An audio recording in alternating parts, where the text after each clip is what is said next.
a posé le cadre de manière assez complète, je pense. Donc, plus que complète. l'appel de Cthulhu d'un côté, Kix de l'autre. Maintenant, on va pouvoir rentrer dans le vif du sujet. Au-dessus de ta tête, il y a les affiches des précédents ouvrages avec l'Empire, Souvenir de l'Empire de l'Atome, qui va mettre en avant l'âge d'or de la science-fiction dans les années 50. À droite, il y a L'été diabolique qui fait la part belle à l'espionnage des années 60. Là, on saute les années 70, on va dans les années 80, toujours avec Thierry Smolderen au scénario et aux éditions d'Argo. Et là, qui a décidé de choisir l'horreur, le fantastique, Lovecraft, quoi. Alors ça, c'est plutôt Thierry, parce que lui, il a une longueur d'avance quand il écrit un livre. Il pense déjà à ce qu'il va faire par la suite. Donc, quand on était déjà en train de travailler sur la fin le début de Diabolique, il avait déjà l'idée en fait pour les années 80. Donc voilà, il a très bien vécu les 2 premières décennies, 50-60, donc c'est très prégnant dans son esprit. Les années 80, il avait la trentaine, donc il les a vus, mais il les a moins subis comme... enfin, pas subis, mais moi j'étais ado, et donc c'est toujours dans cette partie-là en fait que ça marque le plus, quoi, quand on est... Tout a de l'importance. Enfant ou ado, c'est là où les choses restent assez prégnantes en fait le reste de sa vie quand même, dans les influences et dans les... Donc tout de suite, voilà, à chaque fois on prend donc la culture populaire d'une époque par tout ce qui est un peu mis de côté, Mauvais genre. les potes, mauvais genre, qui est mal vu par les gens.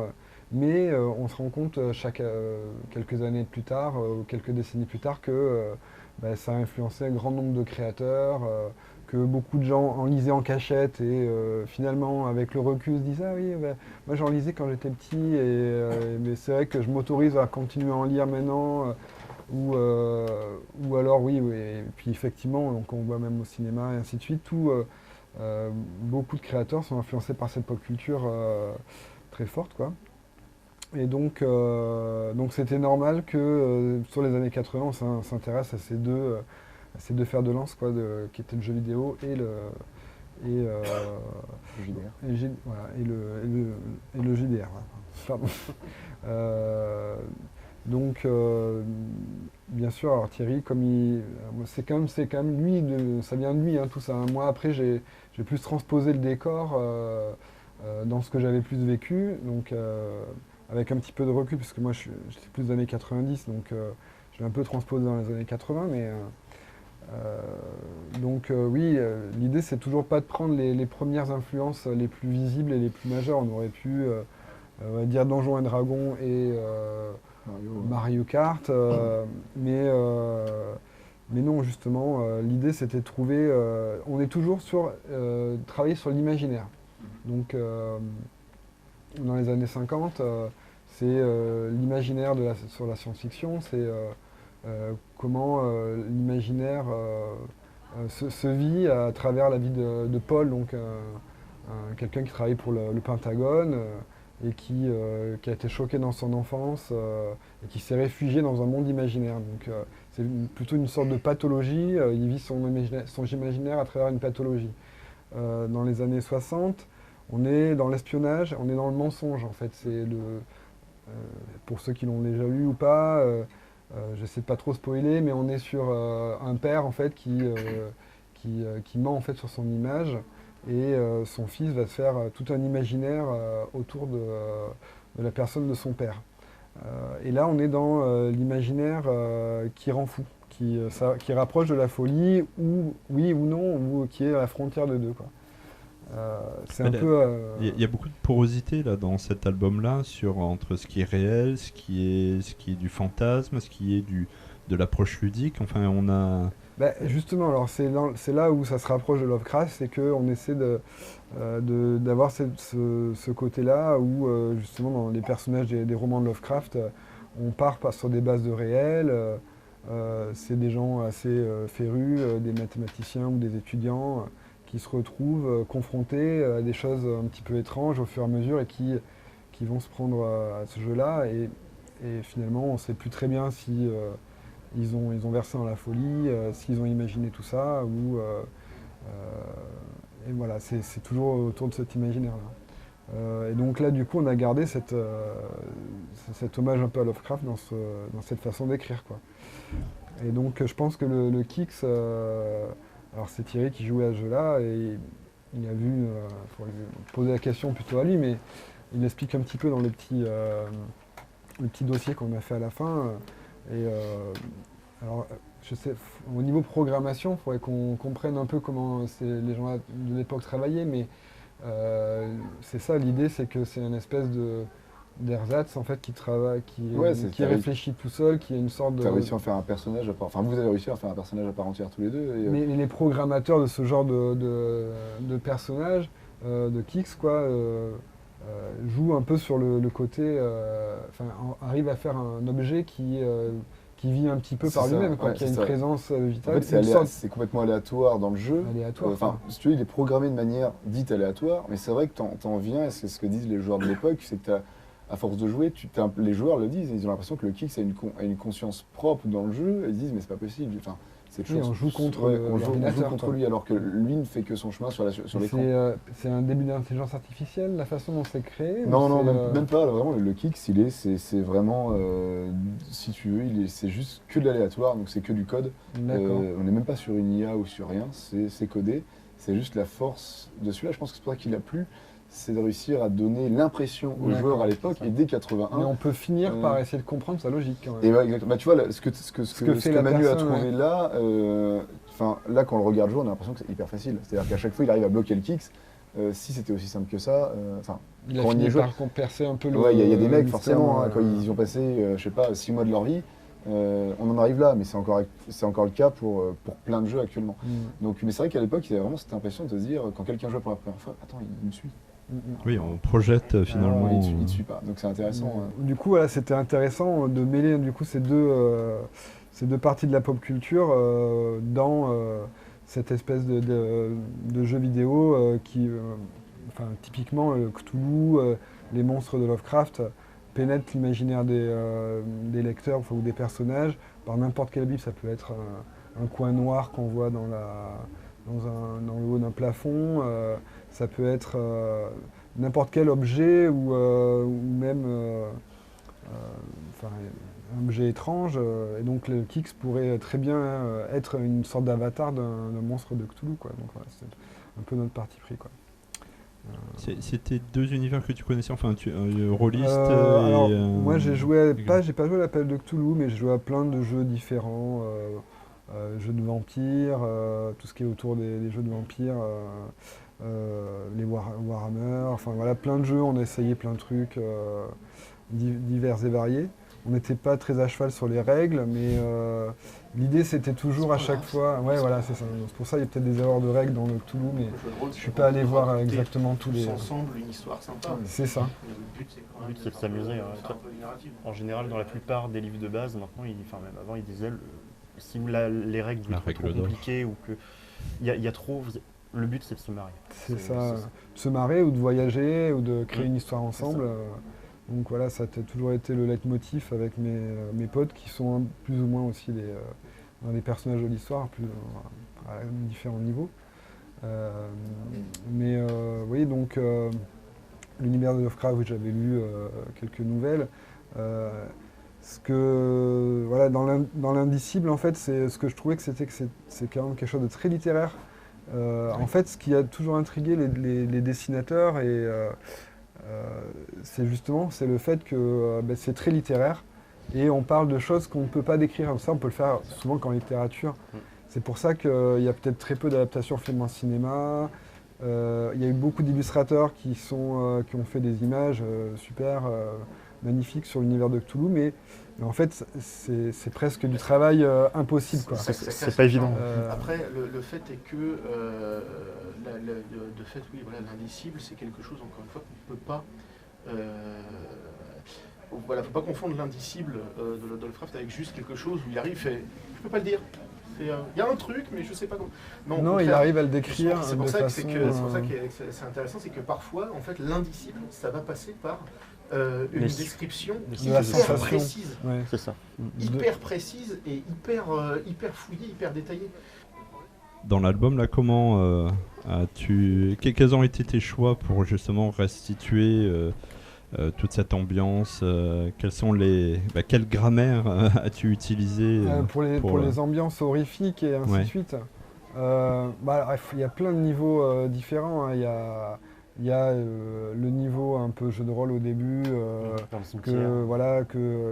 quand je m'amuse à faire de façon presque un petit peu décalée, où les personnages utilisent un peu le jeu de rôle au premier degré, quoi, en se prenant pour des Indiana Jones.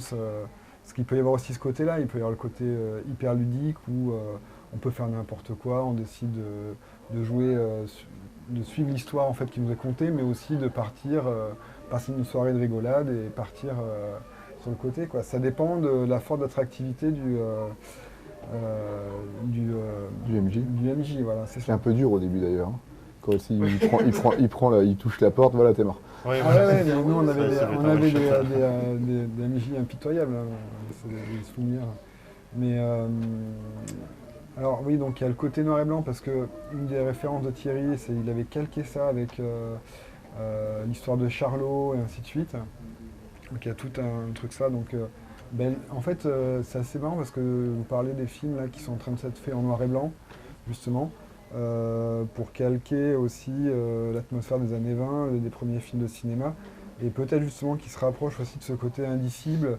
Il y a déjà enlever la couleur, se concentrer sur le noir et blanc, le côté un peu brouillé aussi de ces premiers films où les acteurs étaient maquillés, on ne savait pas trop bien ce qu'on voyait. Donc il y a cette partie-là. Après, pour l'inspiration graphique, je suis parti pas mal aussi du côté de Alberto Breccia, donc le dessinateur argentin, qui a adapté les contes de Cthulhu de façon très réaliste, merveilleusement et tout ça. Donc ça, je ne suis pas allé de ce côté-là. Je suis allé voir un petit peu du côté des effets qu'il avait pu utiliser, mais je suis plus allé voir de tout ce qu'il a fait dans les années 90, fin 80-90, qui étaient plus des petits contes, des histoires courtes autour de Dracula, de petits cauchemars et ainsi de suite. Et là, il avait un style un peu plus cartoon, mais avec un côté très malsain, que ça m'a pas mal marqué quand j'avais vu ça gamin, enfin ado, quoi. Et donc là, je suis allé prendre m'inspirer de sa gamme de couleurs, donc les roses, les bleus turquoises, qui étaient vraiment assez marquants dans son travail. Des effets de matière aussi qu'il utilisait pour... après, j'ai joué pas mal sur les cadrages. En fait, j'ai mis pas mal de temps à faire les premières pages. En fait, je me suis juste rendu compte qu'au bout d'un moment, en fait, il suffisait que je tourne un petit peu les cadrages et que je les mette un petit peu de biais. Et je joue un peu sur des cadrages au fur et à mesure obliques, qui essaient d'amener un petit peu justement cette espèce de vision un peu brouillée. Un petit peu comme si on était un peu ivre ou un peu déstructuré. Déstructuré en fait dans la lecture, et ça tout de suite ça a donné déjà un petit côté plus horrifique. Après voilà, c'est plus le reste des ambiances en fait dans le réel en fait que j'essaie de travailler. Donc au début on part dans quelque chose assez joyeux avec des couleurs un peu pimpantes, et puis au fur et à mesure ça devient plus sombre, les couleurs sont plus criardes, il y a des ciels un petit peu plus indescriptibles avec des couleurs un petit peu plus... Voilà. Je trouve que ce qui marque bien ça, c'est dans ta BD, là, c'est l'arbre. L'arbre, c'est l'évolution de l'arbre au début, c'est ouais, quelque chose de très joyeux, presque le rendez-vous des amoureux où on va fumer des joints. Et à la fin, sans rien dire, enfin, tu vois, on est sur quelque chose de beaucoup plus dark. C'est ça, et je trouve que complètement. moi j'aime bien, j'aime beaucoup ton plan à ce niveau-là. On va vraiment évoluer. Et après, l'autre truc qu'on voit très bien évoluer, c'est le personnage de la sorcière. De la fille de la mère, qui est absolument, pour le coup, en termes d'évolution, et en plus vraiment le graphisme fait que Ça transpire quelque chose de... On ne sait jamais avec elle en fait. Là on est typiquement... C'est ça. On ne sait pas. On sait pas si c'est la façon qu'il aperçoit. Jusqu'à la fin, ce qu'elle est vraiment voilà, ton choix de... jusqu'à la fin on est dubitatif. Et vraiment on voit sa dégénérescence avancer. Et c'est vrai que jusqu'à la fin on se demande en effet si c'est à travers la perception des personnages on est en train d'essayer de nous emmener ou si vraiment on est en train d'assister à une chute, une dégénérescence mentale et morale de ce personnage. Et en fait, voilà, c'est fou. Ça, c'est aussi l'art de Thierry, c'est de faire des fausses pistes aussi. Enfin, elle fait partie de l'histoire parce qu'elle a vraiment un rôle important, mais s'il n'y avait pas son histoire, le cours de l'histoire pourrait continuer. Mais du coup, il joue là-dessus, mais ça rapporte aussi un aspect psychologique sur la chute dans la folie d'un personnage. C'est très Lovecraftien pour le coup aussi. Que dire d'autre Et puis il y a aussi un autre passage là où tu changes radicalement d'approche, c'est lorsque on va dans la matrice entre guillemets. Alors là, on rentre dans l'univers plus inspiré par Moebius, qui avait fait tous les décors de Tron, un film Disney des années 80, la date pile je sais plus, mais oui, c'est lui qui avait fait tout le travail des décors. Thierry a travaillé avec Moebius, ils se connaissaient très bien. Donc il y avait ce côté-là. Et puis, puis cet univers virtuel, un peu indicible d'ailleurs, justement, fait de lignes minimalistes comme ça. Il y a quelque chose d'un peu horrifique parce qu'on ne voit jamais le fond de cette espèce de tunnel. Et il fait très bien penser à un univers de Cthulhu, de cette planète, de cette ville oubliée. Alors qu'il y a aussi cette partie-là, le côté antédiluvien, plutôt babylonien aussi. C'est des couches à chaque fois. Là, je parle pour Thierry parce qu'il n'est pas là, mais il me raconte un peu son processus. C'est qu'il cumule pas mal de petites bribes d'histoire, en fait. Il ne sait jamais très bien dans quelle histoire il va la mettre. Ça pourrait finir dans un autre album, en fait, mais au bout d'un moment, en fait, toutes ces petites bribes d'histoire, il finit par les recoller. Et il trouve un fil conducteur en fait qui fait que tout se tient et que tous ces petits chapitres en fait d'histoire vont ramener à chaque fois quelque chose d'un peu novateur dans l'histoire et faire rebondir les différentes parties. Donc voilà, il recolle un peu ces morceaux. On voit bien de toute façon la BD, elle a vraiment été faite et vécue par quelqu'un qui a pleinement vécu les années 80. Toutes les petites références qu'on voit dans le livre, c'est pas forcément des références, c'est des références années 80, mais c'est pas des références grand public. C'est vraiment des références pour le public niche en fait de l'époque, justement avec les références de Tron un peu. Et puis quand à un moment il balance le seau, c'est Carrie, qui dit tiens Carrie et bon là il y a vraiment le tu sais qu'ils sont à l'hôpital aussi, juste à la page 93, je dis pas de bêtises. Ils s'enfuient de l'hôpital, tu as juste une case de jeux vidéo. C'est avec les échelles. C'est ça. Ouais. Voilà. Là, on était un peu justement dans l'indicible. On était à un moment où on ne sait pas s'ils ont tué quelqu'un. Ils ont peut-être fumé aussi. Et donc là, justement, c'est un mode naïf pour laisser la place au lecteur aussi de s'imaginer ce qui se passe, quoi. Donc, par rapport à Lovecraft et à l'indicible et ainsi de suite, en fait ça colle très bien avec la BD parce que en fait c'est des choses qui font appel à l'imaginaire du lecteur comme le jeu de rôle, comme le jeu vidéo aussi à un certain niveau. Il y a quand même beaucoup de choses de montrer, mais il y a quand même, surtout dans les premiers jeux, il y a quand même beaucoup d'efforts spirituels et d'imagination pour voir que ces petits carrés comme ça c'est des astéroïdes ou des avions, quoi. Et donc, et pour qu'on se plaise à jouer au jeu, il faut qu'un imaginaire très développé pour s'imaginer qu'on est dans un avion dans l'espace, et ainsi de suite. Et donc le jeu de rôle aussi fait appel énormément à l'imaginaire. Et donc la BD est vraiment aussi là-dedans, parce qu'on a beau montrer beaucoup de choses dans les cases, en fait entre les cases, l'ellipse laisse la place au lecteur de s'imaginer tout ce qui se passe aussi entre deux images. Donc en fait voilà, c'est juste... Et en plus, c'est que dans la BD, le jeu de rôle n'est pas juste là pour faire fan... Pour servir de gimmick. Voilà, c'est vraiment pour du fan. Il est utile au scénario et ils s'en servent justement pour la scène de l'hôpital, etc., Ouais. pour Mais communiquer, etc. plusieurs critiques disent à propos d'Un été sans Cthulhu que c'est un anti-Stranger Things. Qu'est-ce que Alors qu'est-ce que tu en justement, penses alors, c'était la surprise quand, puisque Montiel en avait parlé presque au début de l'été diabolique en 2014, non 13, j'ai dû faire 14, un truc comme ça. Et donc voilà, on était parti là-dessus. On a senti qu'on était dans une vague, une veine un peu autour des années 80 et qu'on avait entendu un truc bien. Et puis quand la série est sortie, je commençais juste à dessiner les premières pages, le scénario était écrit. Et c'est assez marrant comment il y a vraiment des scènes, l'arrivée de la jeune fille de Mélusine dans le lycée, il y a la même scène quasiment avec une fille rousse, mais dans la saison 2 en plus. Enfin, il y a plein de petits trucs comme ça qui sont très, très proches. Mais justement, nous, ce qui nous a rassurés sur le coup, c'est qu'on n'a pas pris du coup le même angle d'attaque, quoi.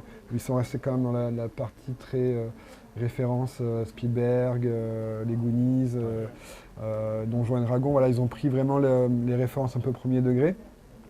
Et du coup, nous, on est allé chercher un peu plus loin, qu'on a appris, voilà, on s'est inspiré plus de côté Lovecraft, des jeux un petit peu plus...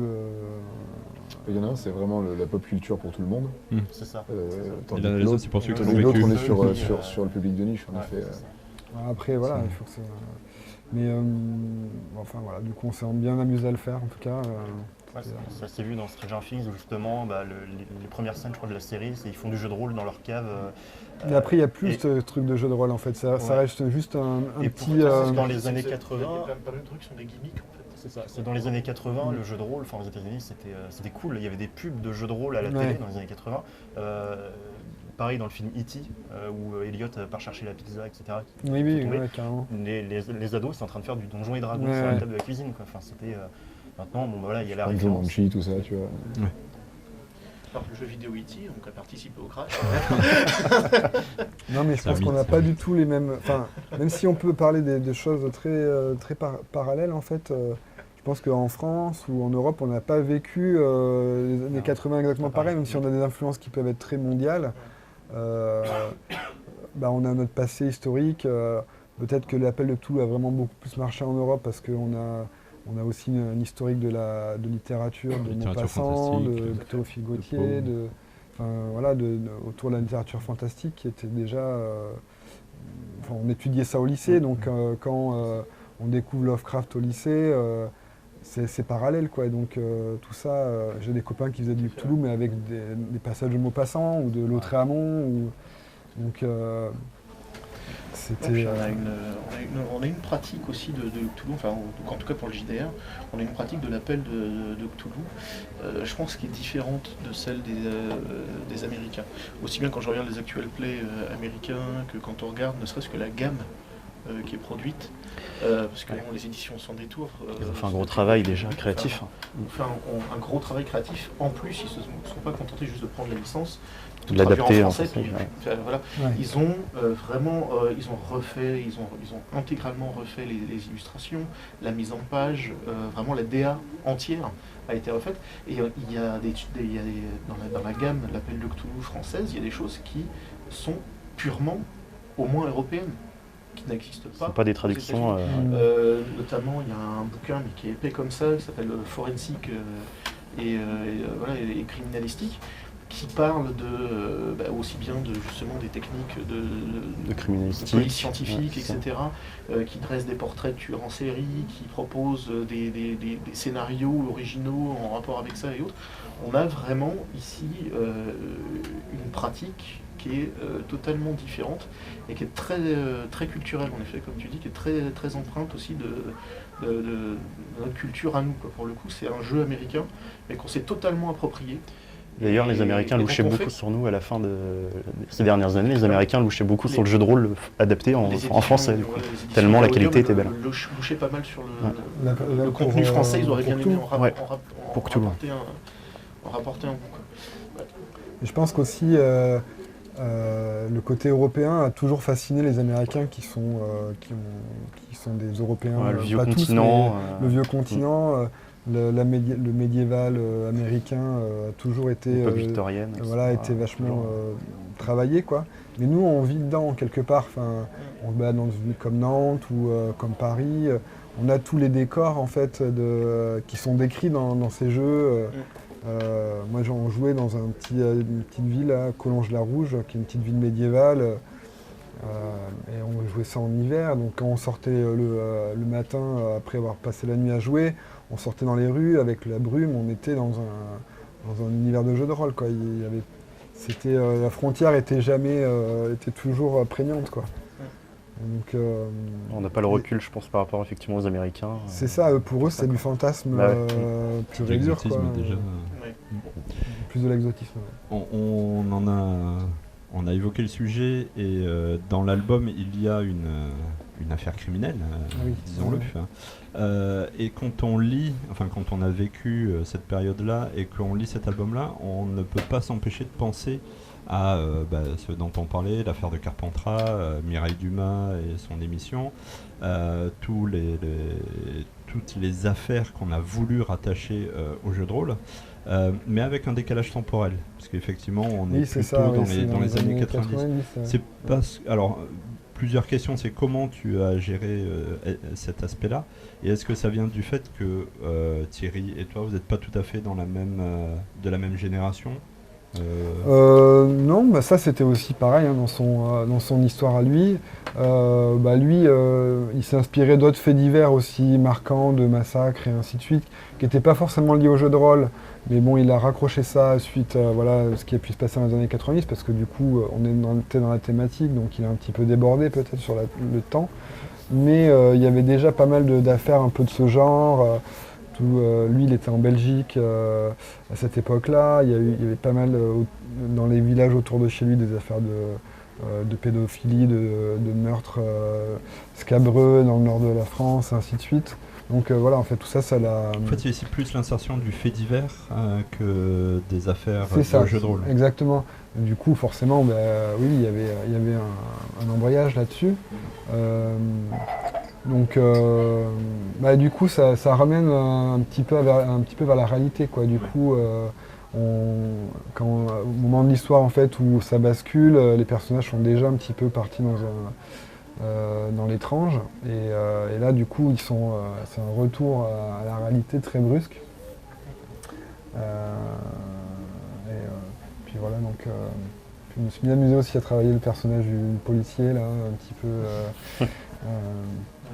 La Moriarty. C'est très terre à terre, en fait.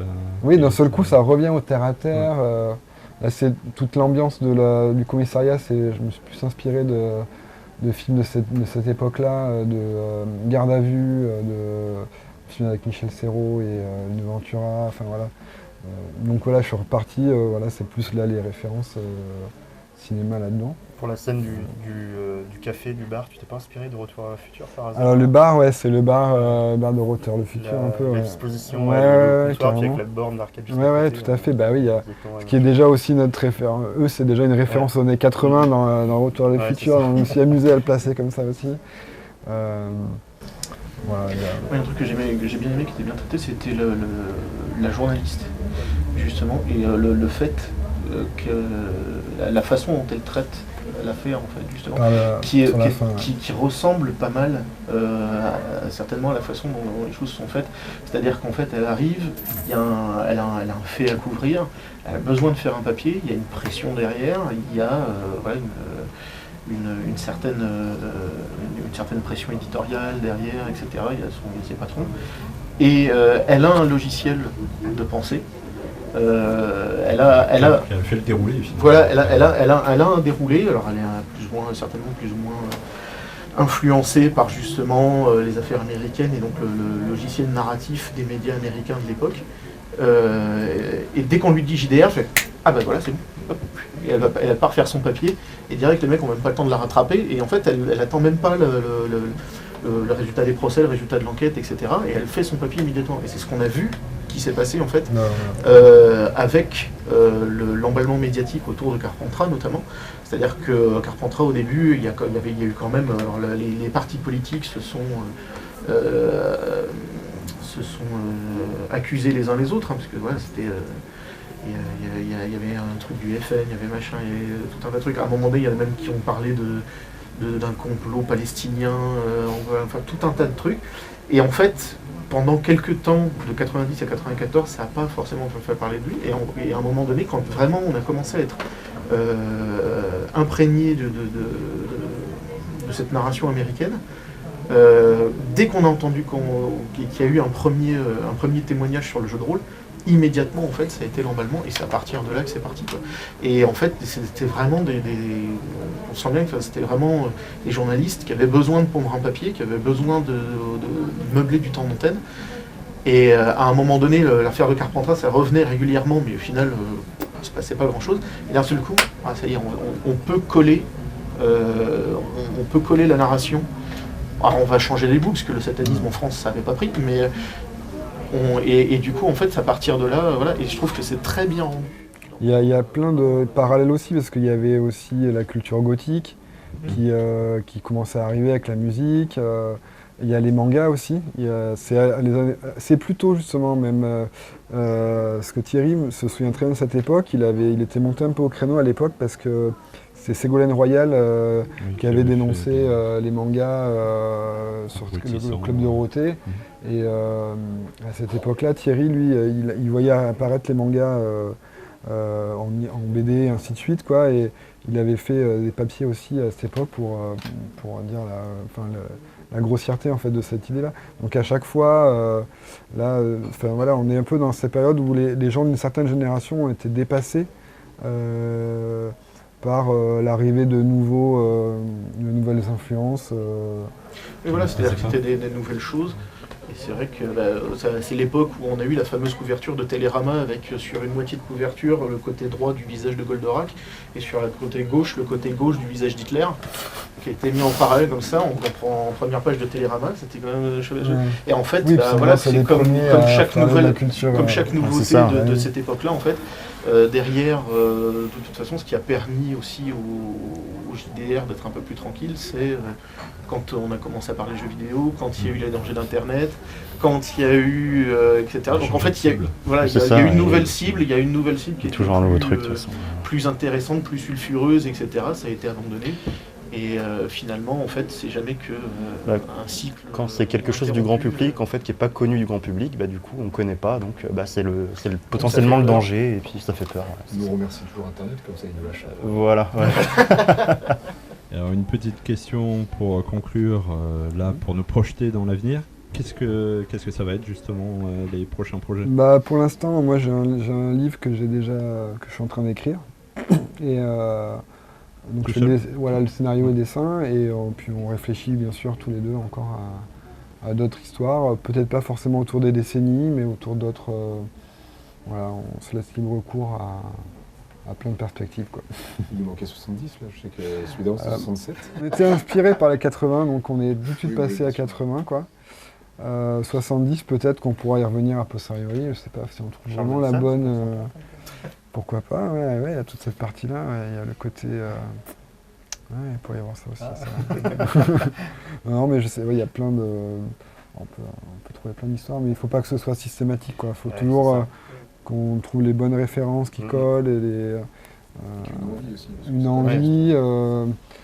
Voilà, c'est 3 ans de travail, quoi, donc c'est long, c'est assez long à mûrir, quoi. Ouais. Merci beaucoup. Merci Alexandre Kéris. Merci Cédric Cuneo. Merci Grégory d'Orlando et Romain Moyon. Et puis merci à tous ceux qui sont restés là à nous écouter. Merci.